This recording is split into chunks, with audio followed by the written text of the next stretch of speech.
Good day mga ka-gadget site, meron po ako ditong tanggap na iPhone 14 Pro and according nga po sa owner, ang problem ng kanyang cellphone ay mabilis na raw pumalobat ang kanyang battery. Kaya ang gagawin lamang po namin dito ay papalitan lang po natin ng battery. Ang customer nga po pala namin ay galing pa po ng Cavite at dumayo lang po dito sa aming shop upang magpapalit ng battery ng kanyang iPhone 14 Pro. At ang ipapalit nga po namin itong battery ay original genuine battery na po.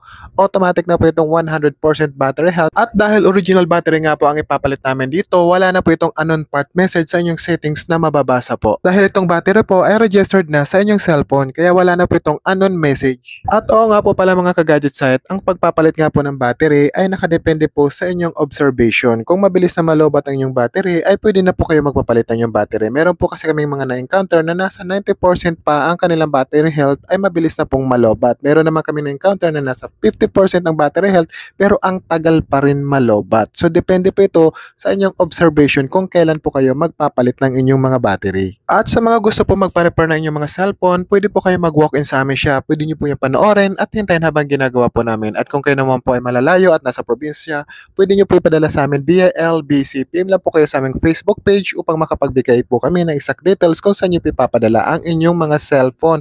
At kung kayo naman ay within Metro Manila lang po at ayaw nyo mag-walk-in, pwede nyo po sa amin ipadala via any delivery rider kagaya po ng Lalamove. Basta't mag-PM lang po kayo sa aming Facebook page para makapag-sense kami ng mga details. Meron din po kami mga tutorial sa pagre-repair at naka-upload po sa aming YouTube channel na Gadget Site. Meron din po kami mga video sa aming TikTok account, Instagram, Facebook page. At sa mga magdi-DIY po dyan ng inyong mga cellphone, so be careful lang po sa pagre-repair ng inyong mga cellphone at doble ingatan nyo lang po para hindi po kayo makadamage na iba pang parts ng inyong mga cellphone. So yun lang po mga ka-Gadget Site, iPhone 14 Pro replace original battery.